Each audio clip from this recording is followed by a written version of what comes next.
Remember, all I'm offering is the truth. If you go back 225 or 30 years ago, you have what we call the Illuminati that was established in 1776. And the goals of the Illuminati, this is all very well documented, are to take over the world. One of the best ways of taking over the world is to control people's minds. To control people's minds. To control people's minds. To control people's minds.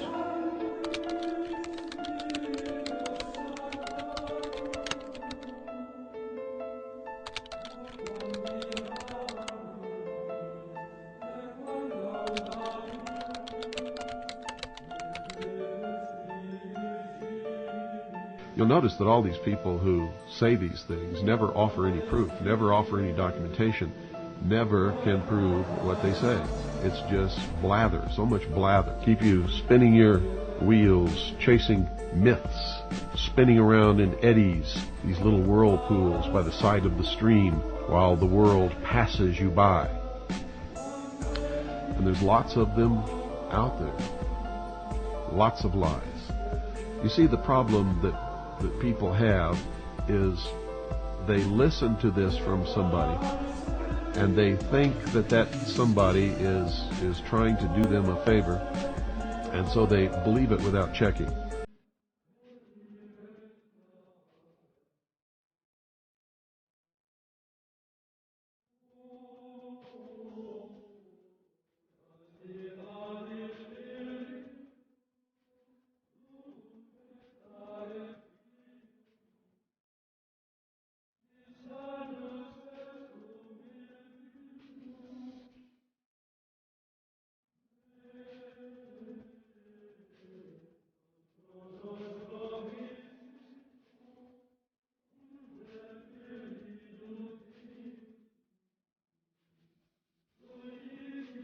No, it's Jesus who's meant to do it. Muhammad, Allah, what are you talking? Oh, that's all that humanist stuff. Man being his own God. Oh, satanic evil.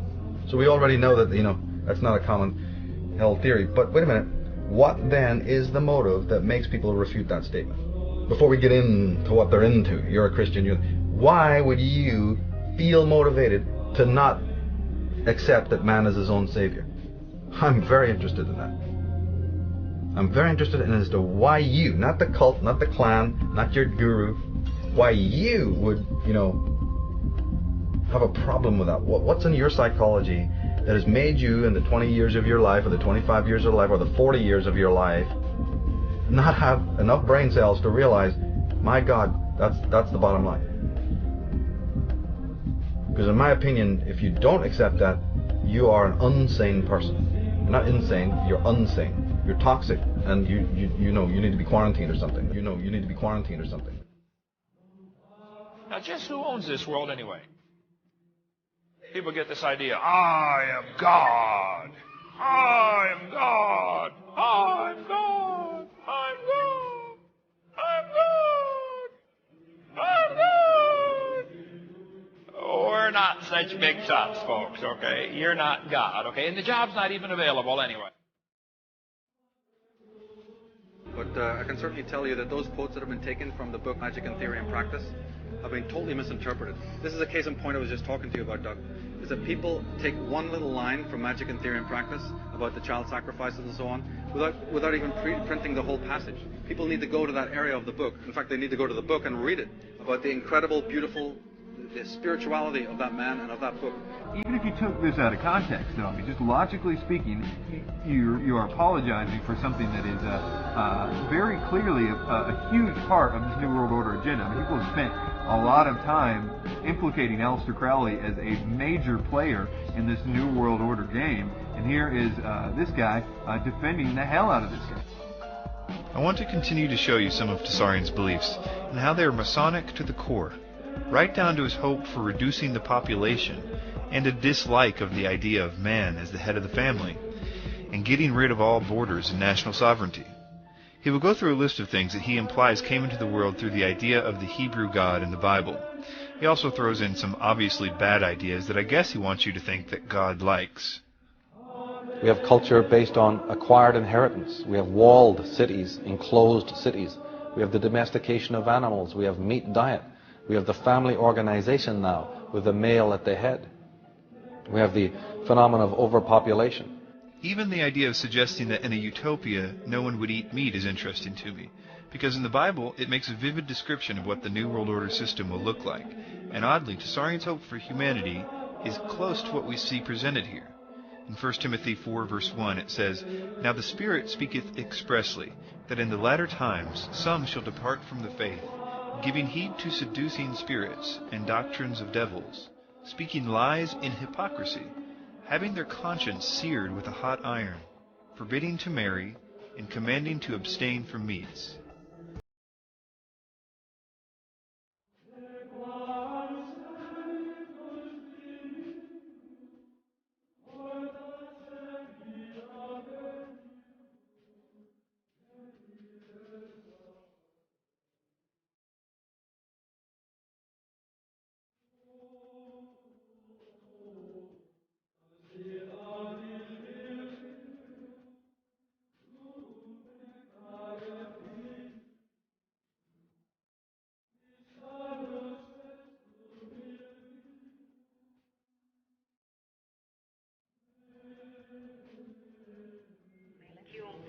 Gentlemen, have you ever heard or read Mrs. Blavatsky? She's... Helena Petrovna Blavatsky? Right. Yes, I have all of her works. You have? Yes. Well, that's why... Yes. I think her best work was Isis Unveiled, Part 2, which is theology. Right. Science. And that was an exceptional work. I think that Helena Petrovna Blavatsky, the Russian mystic, was a very wise and perceptive lady, and she had some very profound knowledge, obviously, and her academic achievements were extraordinary, and so I have a very high respect for the work of Helena Blavatsky. Let me briefly explain what Blavatsky's theosophy teaches. They teach that Lucifer and Satan are one and were originally worshipped as the sun. That Satan is the true Savior who did the true sacrifice in the beginning of time. That Satan came from the planet Venus and is an angelic entity presiding over the light of truth. Theosophy also teaches that every astrological age brings something new, and the upcoming age of Aquarius is said to be that of a utopia accompanied by a Maitreya, or great world teacher, or prophet. So any time now they expect a world teacher to usher in the age of Aquarius.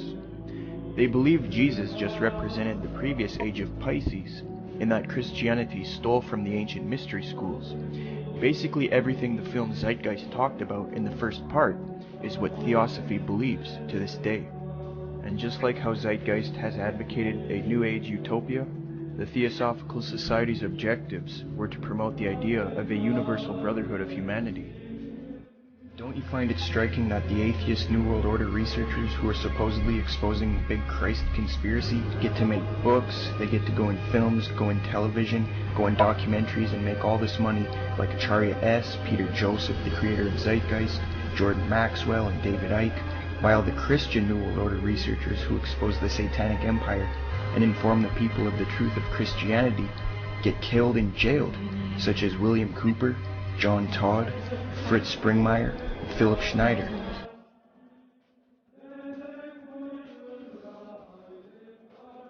New religion is in fact being constructed by the New World Order. It's going to be one that is based on the idea that humanity was genetically engineered by an alien race, in which our new understanding of our origins will lead us to an illumination of global understanding and a willful elimination of national sovereignty, even by those that used to fight such notions.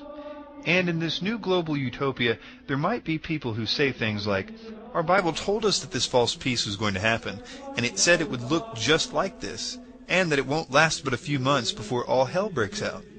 Those people need to be eliminated, because they aren't ready for this new global peace. They are too afraid of it. They are what's holding the world back from global peace. And after the genocide of those people, everyone will find out for the first time what the real agenda of the New World Order was. But at that point, for many, it will be much too late.